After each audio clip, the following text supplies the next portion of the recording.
Buenos días a las familias nicaragüenses, al pueblo de Nicaragua que ama, que quiere la paz, que quiere la armonía, la tranquilidad. Pues Absalón, vos decías hace unos minutos que el modelo que se impulsa en Nicaragua es un modelo cristiano. Si nosotros hacemos una comparación entre lo que dice la legislación nicaragüense y lo que dice las Sagradas Escrituras, no hay contradicción. La Constitución Política de la República de Nicaragua, el Plan Nacional de Lucha contra la Pobreza y para el Desarrollo Humano y todos los programas sociales que impulsa el Gobierno de Reconciliación y Unidad Nacional señalan que el centro del desarrollo es la persona. La persona, la familia y la comunidad son el corazón de todo el quehacer del Estado, de todo el quehacer del gobierno. Sus derechos, sus necesidades, sus aspiraciones, lograr la plena realización y la felicidad del ser humano es la razón de ser del Estado. Y así lo dice la Constitución Política. La Constitución señala que el principio y el fin de la actividad de la administración pública es la persona, la familia y la comunidad. Y el Plan Nacional de Lucha contra la Pobreza señala que todos los programas del gobierno están enfocados en restituir los derechos de las personas.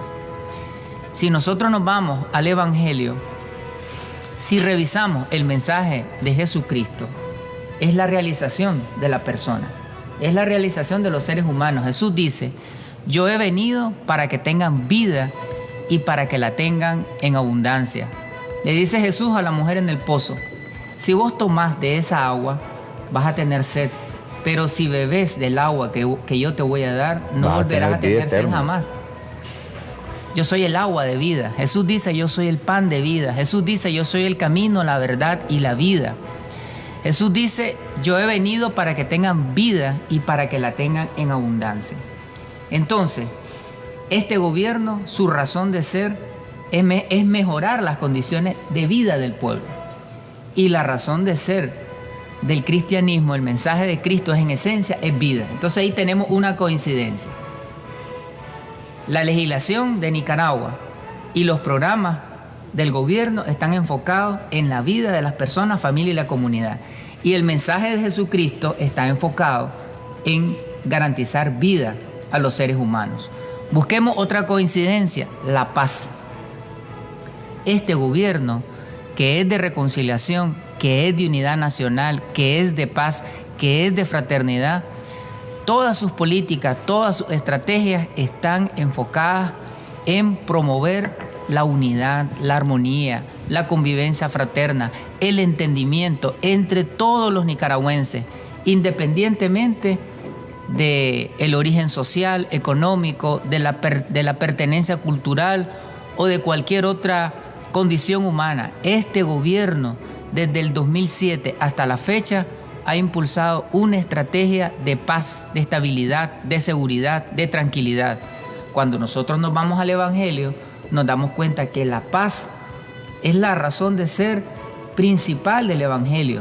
Jesús dice: bienaventurados los que luchan por la paz, porque ellos serán llamados hijos de Dios. Dice el apóstol Pablo: cuán hermosos son los pies de los que anuncian el Evangelio de la paz.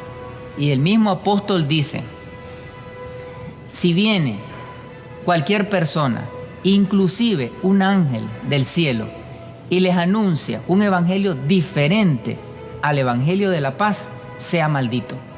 Es decir, la paz es la esencia del cristianismo. De igual manera, este gobierno tiene como esencia la promoción y la construcción de la paz. Y el pueblo es protagonista en la construcción de la paz. Una tercera coincidencia, sintonía entre el modelo de gobierno y entre el mensaje de Jesucristo es la justicia. Este gobierno, presidido por el comandante Daniel y la compañera Rosario Murillo, promueve la justicia en todos los ámbitos: justicia económica, justicia social, justicia jurídica, justicia climática. Es decir, la mejoría de las condiciones de vida del pueblo en todos los ámbitos. El Evangelio es justicia. Jesús en la bienaventuranza dice: bienaventurados los que tienen hambre y sed de justicia, porque ellos serán saciados. Entonces, este gobierno es cristiano, nuestro modelo es cristiano, porque buscamos la justicia para el campesino, para las mujeres, para la niñez, para las personas con discapacidad, para los pueblos originarios y afrodescendientes. A propósito que hoy es el Día Internacional de los Pueblos Originarios y Afrodescendientes. Este gobierno, desde sus políticas, programas y estrategias, busca la justicia y materializa la justicia. El Evangelio es en esencia la construcción de la justicia. Dice Jesús que el reino de Dios, el reino de paz y justicia está entre ustedes. ¿Has estudiado teología, Carlos Emilio? He estudiado teología. Sí, porque es importante. ¿Cómo estás profundizando estos temas? Creo que a lo largo de la historia han habido verdaderos sacerdotes y falsos sacerdotes. Desde los tiempos de Jesús. Desde los tiempos de Jesús habían falsos sacerdotes que estaban preocupados por los ritos exteriores, que practicaban una fe de la apariencia. Y Jesús los condenó directamente y les dijo: fariseos, en su cara. Ustedes que aman el orar en público, ustedes son hipócritas. Porque un verdadero sacerdote, les dice Jesús, es aquel que va en lo secreto. Y en lo secreto clama a Dios. En lo secreto ora a Dios. Y vuestro Padre que escucha en lo secreto le recompensará en público. Entonces Jesús estaba criticando esa religiosidad externa, esa religiosidad de la apariencia, esa religiosidad falsa. Sacerdotes falsos en los tiempos de Jesús que pidieron que se crucificara a Jesús. O sea, los que pidieron, los que incitaron al pueblo. Fueron religiosos. Para que crucificaran a Jesucristo, nuestro Señor y nuestro Salvador, fueron los sacerdotes. Y los sacerdotes en los tiempos de Jesús pidieron la liberación de Barrabás. Es decir, un ladrón, un delincuente, un asesino. Eso era lo que pedían los sacerdotes en los tiempos de Jesús. La crucifixión del justo, la crucifixión del santo y la liberación del delincuente. Jesús los condenó a ellos. Les dijo: sepulcros blanqueados. Y la plebe que optó por Barrabás fue llevada por los religiosos. Así es. Para que condenaran a Jesús. Así es. Y ese Jesucristo misericordioso, todo amoroso, en la cruz ora por el pueblo que fue manipulado, por el pueblo que fue engañado. Y le dice al Padre: perdónales porque no saben lo que hacen. Entonces, desde los tiempos de Jesús hasta nuestra fecha, hemos tenido sacerdotes falsos, sacerdotes que han pedido el exterminio de pueblos indígenas en el continente de América y en todos los continentes. A propósito que hoy es el Día Internacional de los Pueblos Originarios y Afrodescendientes. Nuestra cuna.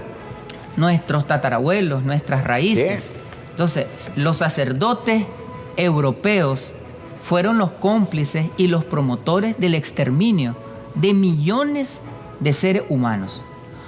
Sacerdotes en la historia medieval fueron los creadores de la Inquisición y asesinaron en nombre de la fe a científicos, a pensadores, a mujeres, y declaraban brujos, brujas, a quienes hacían invenciones en favor de la humanidad, a quienes construían elementos esenciales para la salud, para la educación, para las artes, para la literatura, para las ciencias en distintos campos. Esa Inquisición mató y asesinó al pensamiento ilustre de la humanidad, al pensamiento liberador de la humanidad. Y en nombre de la cruz asesinaban en América Latina todo aquel originario de América que no abrazaba, que no asumía la fe cristiana, era asesinado. Los invasores fusionaron la cruz y la espada. Y Carlos, ¿y los papas, ahora contemporáneamente hablando, se han dedicado a andar pidiendo perdón precisamente por todo eso.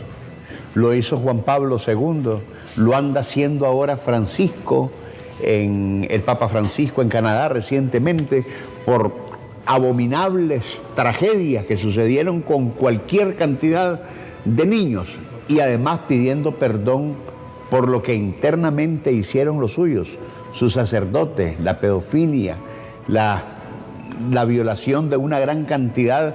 Ahí están abiertos los expedientes judiciales contra cualquier cantidad de sacerdotes. La Iglesia Católica en ese particular son los sepulcros blanqueados, de los que no en la generalidad, pero hay casos que son particularmente visibles. Efectivamente, los últimos 2 papas que ha tenido la Iglesia Católica han pedido perdón a la humanidad por los errores cometidos por la jerarquía de la Iglesia Católica en la participación abierta en genocidios, en asesinatos colectivos, en destrucción de culturas, de religiones autóctonas.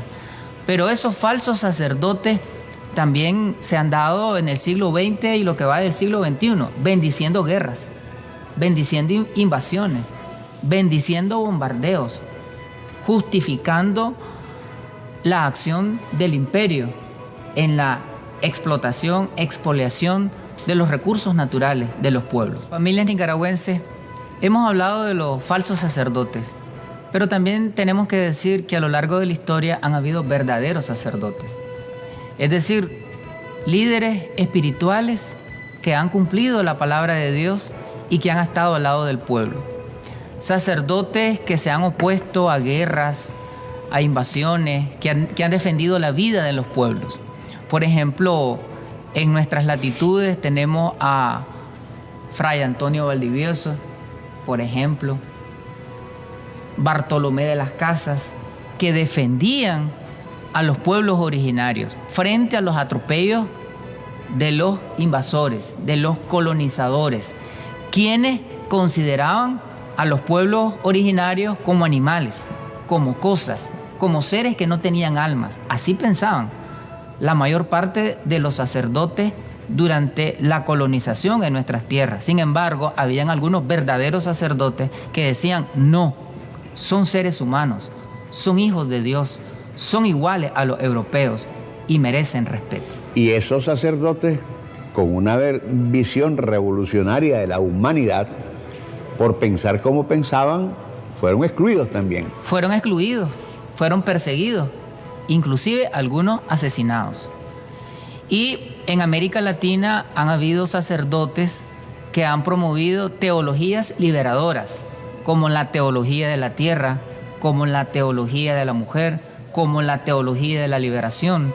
Es decir, que es una teología que habla de la opción preferencial por los pobres, que habla del reino de Dios, del reino de justicia aquí y ahora. Y nosotros en Nicaragua hemos tenido también sacerdotes comprometidos con la verdad, con la justicia, con la liberación, con la defensa de los pobres, con la defensa de Nicaragua, con la defensa de los derechos de soberanía, autodeterminación, de libertad, como por ejemplo el padre Miguel de Escoto Brockman, que en paz descansa, canciller de la dignidad, canciller de la paz, sacerdote que estuvo todo el tiempo acompañando los procesos de liberación de Nicaragua y después acompañando la defensa de la revolución. Y hoy tenemos algunos sacerdotes que acompañan al pueblo. Un saludo al padre Toñito. El padre Antonio Castro, conocido por el pueblo como el padre Toñito, es un sacerdote que está siempre acompañando a la comunidad, que está siempre pendiente de las necesidades colectivas del pueblo y que a lo largo de la historia ha acompañado los procesos de liberación y la defensa de la revolución social, de la revolución económica, de la revolución espiritual que vive en Nicaragua. Y así tenemos también muchos pastores evangélicos comprometidos con la paz. En los años 80, el cardenal Miguel Obando y Bravo, que en paz descansa, y el doctor Gustavo Parajón, que en paz descansa también, 2 íconos. Uno de la Iglesia Católica y el otro de la Iglesia Evangélica. Ambos promovieron la organización y la instalación de comisiones de paz. Dos grandes mediadores de conflictos. Entonces, en realidad las comisiones de paz surgieron en los años 80 y las comisiones de paz surgieron como una respuesta a la contrarrevolución, como una respuesta a la guerra impuesta por el gobierno de los Estados Unidos, y que algunos sacerdotes apoyaban esa guerra de invasión, inclusive eran capellanes de la contrarrevolución. Pero tenemos a estos dos personajes de la historia de Nicaragua, uno de la Iglesia Católica y otro de la Iglesia Evangélica, que promovían la paz y que a nivel internacional, por ejemplo, el doctor Parajón, que sería interesante relevar y rescatar la figura de este pastor evangélico, cómo defendió la revolución a nivel internacional, promovió la paz a nivel internacional y se opuso al bloqueo de los Estados Unidos y a la destrucción que el imperialismo norteamericano estaba causando en el pueblo nicaragüense y la alteración de la paz. Entonces, los verdaderos sacerdotes, los verdaderos pastores, a la luz del Evangelio, son aquellos que promueven la paz, la justicia, la libertad, la defensa de los derechos colectivos del pueblo. Pero vos me preguntabas sobre el tema de la inmunidad. La Constitución... La impunidad y la inmunidad. La inmunidad y la impunidad. Son dos cosas diferentes, pero que están íntimamente relacionadas. Inmunidad e impunidad. Inmunidad, según la Constitución Política de la República de Nicaragua y la Ley de Inmunidad de nuestra nación, es una condición jurídica que significa que no podés ser procesado judicialmente por algún delito que se te imputa mientras estás en el ejercicio de una función pública. Es decir, la inmunidad es una condición jurídica que tienen únicamente servidores y servidoras públicas del Estado. Para determinados casos. Para cumplir tu función en el periodo que ejerces la función para la cual fuiste electo. Es decir, la legislación nicaragüense dice que tienen inmunidad el presidente, vicepresidente o vicepresidenta de la República, magistrados del Consejo Supremo Electoral y de la Corte Suprema de Justicia, quienes integran la Contraloría General de la República, diputados y diputadas de la Asamblea Nacional y otros funcionarios que la legislación menciona como ministros, ministras, etc. Pero esa protección jurídica es frente a acusaciones que se te puedan hacer mientras vos estás ejerciendo tu función pública. Por ejemplo, un diputado, una diputada, si es acusado por asuntos de familia, perfectamente puede ser procesado. Así es. Un diputado, una diputada que es acusado por violentar derechos laborales, puede ser procesado. Y también la legislación señala un procedimiento por medio del cual se te puede levantar la inmunidad para que vos enfrentes un proceso judicial. Y es expedito ahora. Cuando la autoridad judicial considera que existen los elementos necesarios para que se te levante la inmunidad y enfrentes ese proceso judicial. Una vez que el funcionario, una vez que el servidor, la servidora pública termina su periodo, ya no tiene inmunidad. Entonces es una condición temporal. La inmunidad no la tienen los religiosos. La inmunidad no la tienen los empresarios. ¿Pero creen tener impunidad? Eso es actuar fuera de la ley, es actuar fuera de lo que establece la Constitución Política y las leyes de la nación. En Nicaragua nos regimos por el Estado democrático y social de derecho. ¿Qué significa eso? Significa el imperio de la Constitución, el imperio de la ley. Significa que todos estamos obligados en cumplir lo que la ley establece. Sacerdotes, pastores, empresarios, universidades, asociaciones sin fines de lucro. Es decir, toda persona jurídica y toda persona natural está en la obligación de cumplir con lo que establece la Constitución y la ley. Y cualquier persona que violente lo que establece la legislación, que violente lo que establece el Código Penal o cualquier otra disposición, puede ser detenido, procesado y sancionado. Es decir, no tiene inmunidad nadie que la legislación de manera expresa no diga que tiene inmunidad. Y la impunidad significa nula pena, etimológicamente, nula sanción. Impunidad significa alguien que comete una acción y no se le aplica lo que dice la ley. Entonces, en este caso, los sacerdotes no tienen ni inmunidad ni impunidad. Por lo tanto, si violentan la ley, deben de ser detenidos, deben de ser procesados y deben de ser sancionados. Los sacerdotes y cualquier otra persona en el territorio nacional, sea nicaragüense, sea extranjero. Todas las personas estamos en la obligación de cumplir la ley. Estado social y democrático de derecho significa cumplir la legislación, pero también cumplir las normas que rigen la institución o el órgano, el organismo al cual uno pertenece. Las empresas deben de estar dedicadas a producir, a generar riquezas. Es decir, las empresas no pueden hacer las veces de una acción política, porque eso le corresponde a los partidos políticos. Las asociaciones sin fines de lucro, según la ley de las asociaciones sin fines de lucro, son organizaciones que deben de estar dedicadas a promover el desarrollo de Nicaragua. Pero si una asociación sin fines de lucro se dedica a realizar tareas políticas o se dedica al enriquecimiento ilícito, entonces está actuando contra natura, porque la ley se llama Ley de Asociaciones sin fines de lucro. Entonces, si se convierten en asociaciones con fines de lucro, están violentando la Constitución y están violentando su normativa interna. Por lo tanto, se les debe de aplicar lo que la ley establece, que en este caso es la pérdida de su personalidad jurídica. Las universidades deben de estar dedicadas a la formación, a la educación de la juventud. O sea, las universidades... No usando a la juventud para fines políticos de los rectores o de algunos rectores. Las universidades, según la ley, no son organismos de lucro. Las universidades, según la ley, no son laboratorios de guerra. Es decir, las universidades son espacios creados para la formación.